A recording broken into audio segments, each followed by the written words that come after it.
Well, welcome back as we continue through the book of Revelation. Today we're going to be in Revelation chapter 6. And Revelation chapter 6 is where everybody starts getting excited, I guess, or tuning in, I guess, to the story of Revelation, because it's where the real prophetic end timesy stuff starts happening. The first several verses here cover what we call the four horsemen of the apocalypse. This chapter is the first 6 seals being removed from the scroll found in chapter 5. And these first 6 seals get opened, and we see different events taking place. Now, the first thing that we need to understand as we begin in this text is we have to read it with humility. It's okay, I believe, to speculate and think, I wonder if, but it's probably never okay to teach, that's definitely, because this is prophetic literature. It's not been revealed to us. Some of it has been, we've been given clues, and we can look into those different things and we can speculate a lot of them, but there is a lot going on here that when you start weaving that thread together, it doesn't always fit. And I've studied a lot of eschatology. I want to know how it works out. I think most people would love to know. And I'll tell you that every different line of thought on theology, when it comes to end times and eschatology, at least all the ones that I've studied, I can see how some of them all hold validity, but I can also see where I would poke holes in all of them. And because of that, we should not just dogmatically throw our weight behind something and teach it as though it's truth. What we can teach is what it says. We cannot teach anything beyond that. So I can't tell you what these horsemen are, who these horsemen are, or when these horsemen arrive. All I can tell you is that John had a revelation from God. And this is what he saw. The first thing he sees is the white horse, and on it is a rider with a bow, and a crown was given to him. And the white horse rider comes out conquering and to conquer. Now, within the text, we can certainly understand more of the language that was originally used in the context here, and we could come to a more in-depth understanding. But really, all we're looking for is what is the descriptor of who and what this horseman is doing, because that's what we can be on the lookout for as time progresses. And so we see he's given a crown. He doesn't take power, he's given power. The people of the earth apparently desire him to be in power. I don't know if he rules the whole earth or if he just rules in one small nation, but he comes conquering and to conquer. And so that means that he's given his position and people wanted him in that role. And then once he's in that role, he begins to overtake other territories that did not originally belong to him. After that, we see the red horse rider. And the red horse rider comes with a great sword. That descriptor is a sword that it's a big sword. This is a battlefield sword. So we see the idea here of violence or potentially war. It doesn't specifically say war, but the descriptors certainly lean in that direction. The idea here and what it says is that this rider was permitted to take peace from the earth. And removing peace does not just mean unrest due to war. Removing peace is in areas and places where there should be peace, peace will be removed. So for an example, I'll say like, usually when war starts, there is turmoil between nations, but within the nation itself, there is peace. If you remember or have read about World War II, everybody in the United States was on Team US, and furthering that agenda in any possible way that they could. They supported the mission of the troops. This does not describe that. If a war is going on, then even in the nation that is at war, there's going to be civil unrest. There's not going to be unity within nations because of this. And so this is going to be a time where finding unity, finding peace is not something that's going to be found on the earth. The hope is that we can find it within the church, but the reality is he's going to remove peace from the earth. And when that takes place, even places that should normally be peaceful will not be. After the red horse, we see a third, and it is described as the black horse. And he carries with him a pair of scales. In this time period and in the world here, they used valuable metals as currency. And so you would have gold or silver or what have you, but your physical currency actually held monetary value. And because of that, you could shave down a side, or you could hold some back and it still stamped so it still looks good and you could spend it. But they would use scales to weigh it out to make sure that this is all there. And so the scales are representative of that, making sure that financial monetary systems are working correctly. And you'll see that what he brings with him plays directly into that. It says, he had a pair of scales in his hand, and I heard what seemed to be a voice in the midst of the four living creatures saying, a quart of wheat for a denarius, 3 quarts of barley for a denarius, and do not harm the oil and wine. And what's being described here is just inflation. Essentially, currency is going to be worthless. There's everything, just a loaf of bread is going to be outrageously expensive. The inflation is going to be so high that it's going to be difficult, and your money will be worthless at this time. This then lends itself to the final rider, which is the pale horse rider. And with the pale horse rider in the 4th seal, this is the only rider that we have a name of the rider. I can tell you who is riding on the pale horse. It's a guy by the name of Death, and Hades follows him. So it is Death riding in on a horse and the underworld following along with him.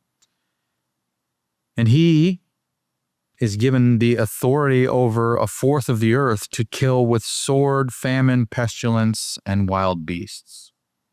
So when this 4th rider comes out, 1/4 of the earth dies. Like, that's it. 1/4 of the planet, 1/4 of the population of the globe ceases to exist. And that's this part. And that's what's happening there. This is not going to be celebrated. This is going to be a difficult thing to go through. A lot of people want to look into these and speculate and teach about different things that they could be. And again, I think speculation is fine, but I'm not going to speculate for you. I'm just going to tell you that much of this, these 4 riders, has happened before, is happening now, and if the Lord tarries, will happen again. This is a cycle that we experience throughout history.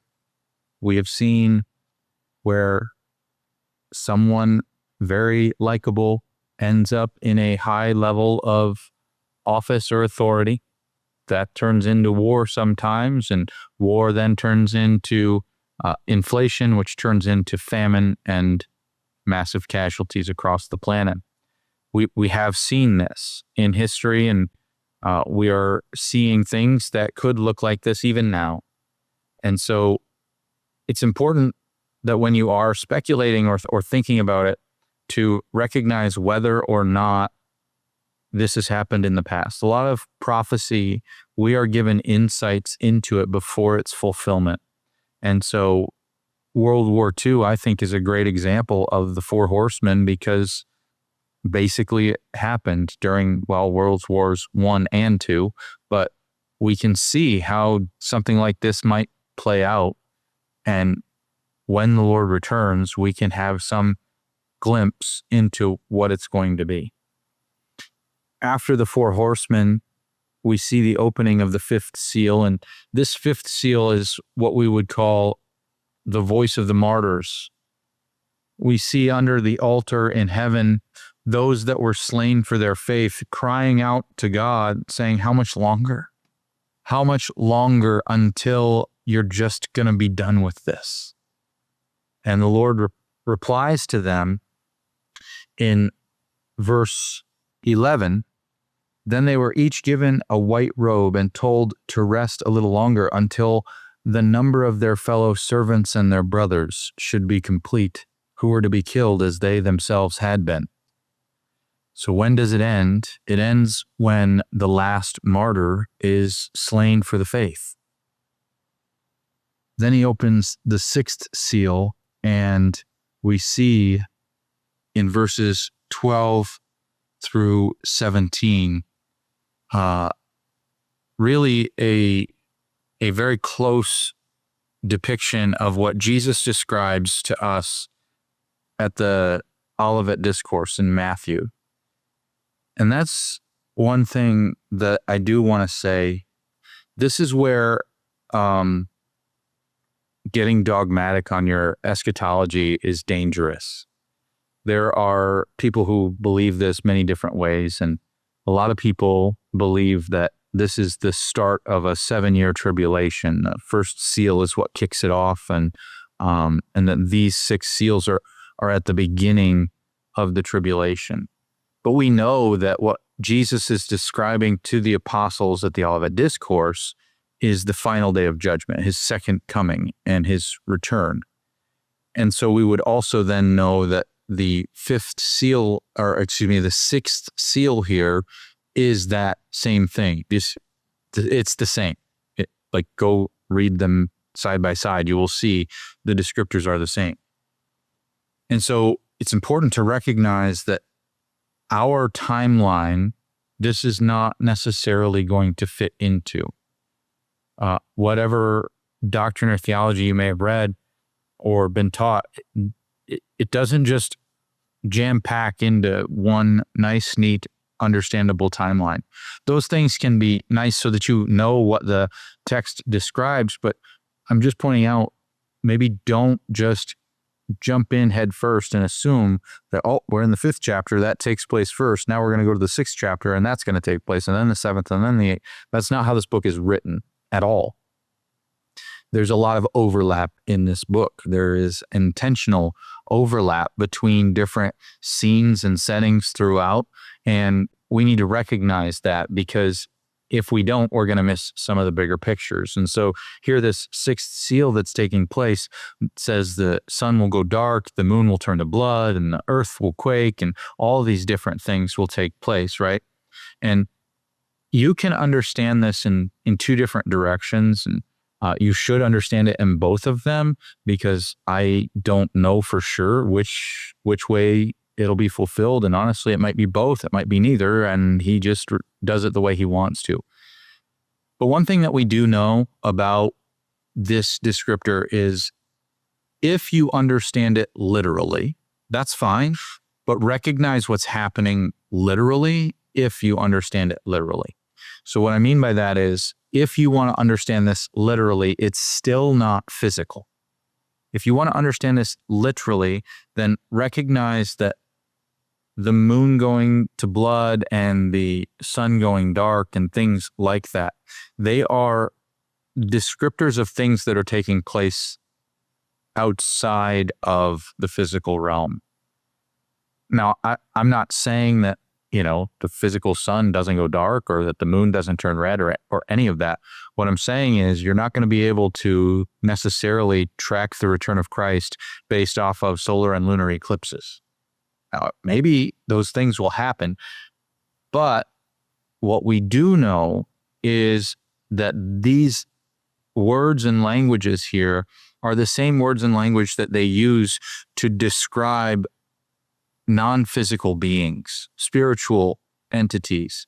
And so when we read things like this, it uses the phrase here that the sky will be rolled back like a scroll. That doesn't mean that it's literally going to fold up and roll back. What that is describing in the literal sense is that the physical and the spiritual, the separation between the two is going to be no more. You're going to be able to see beyond the physical and understand what's happening in the spiritual at that time. This isn't describing that just somehow the sky just cracks, but rather you're going to be able to recognize that, oh, this is the physical, that's the spiritual, and see in between the two. And the other way to look at this, which would not be a bad way to look at it either, is that this is allegory and that this is describing something else.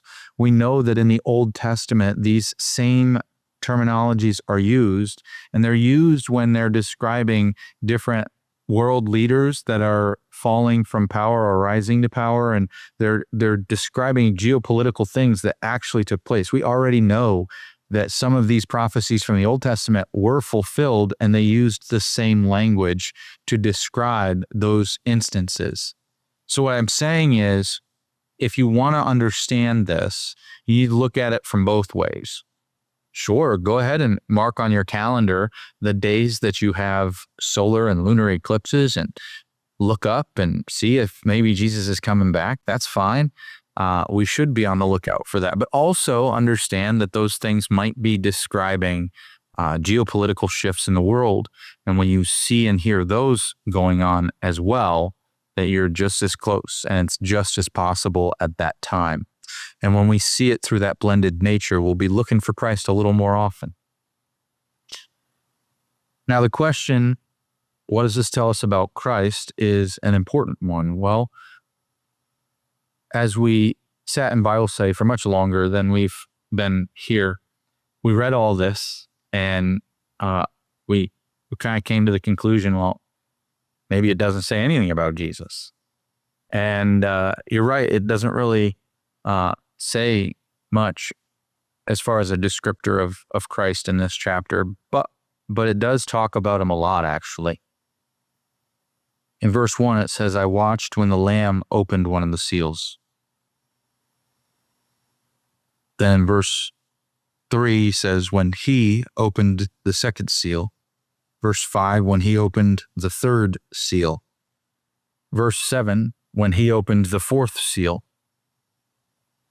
Verse 9, when he opened the fifth seal.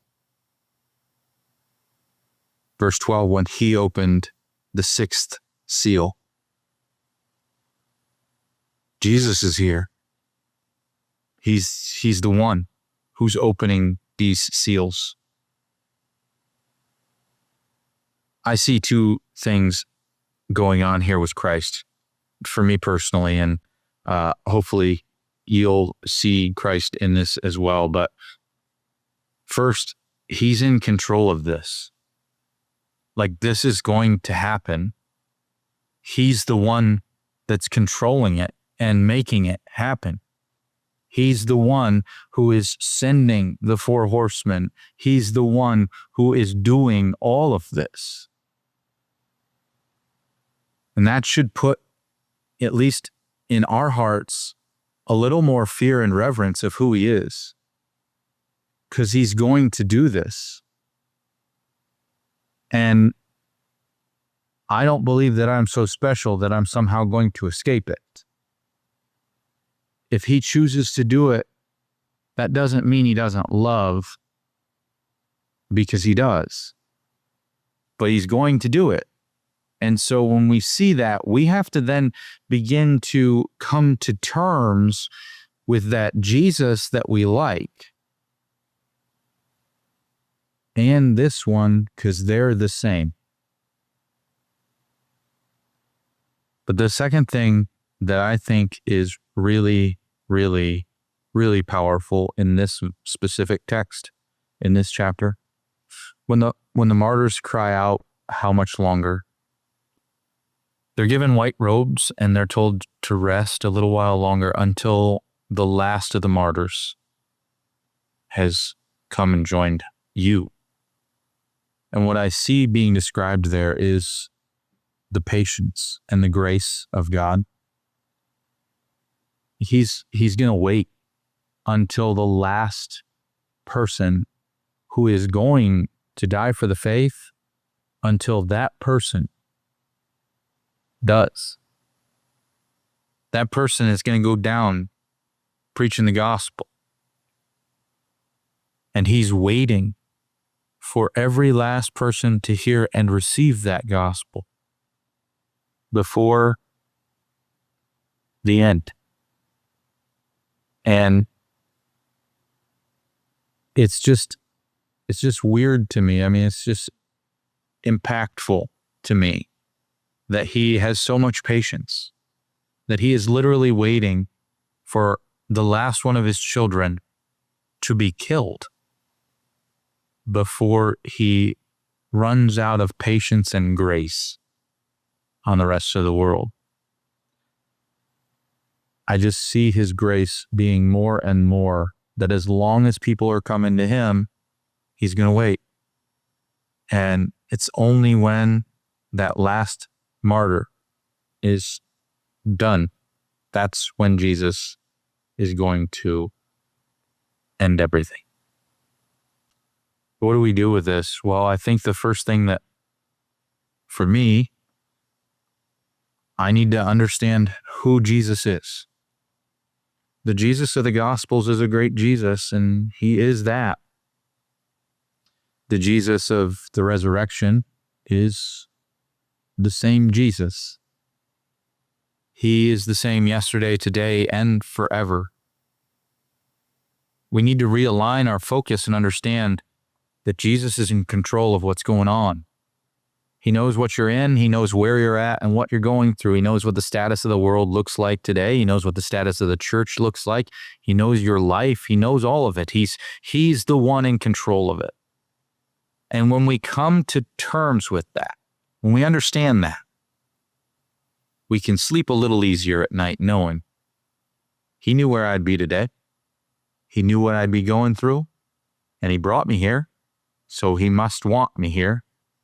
So I can be at peace with the fact that I am in this so long as I'm in it with him. And we just recognize that Christ, he is the Almighty, and he takes care of his children, and he will give us what we need when we need it, whether it is a helping hand or discipline, because he loves us. But we need to shape our view of Christ a lot more practically based off of the book of Revelation.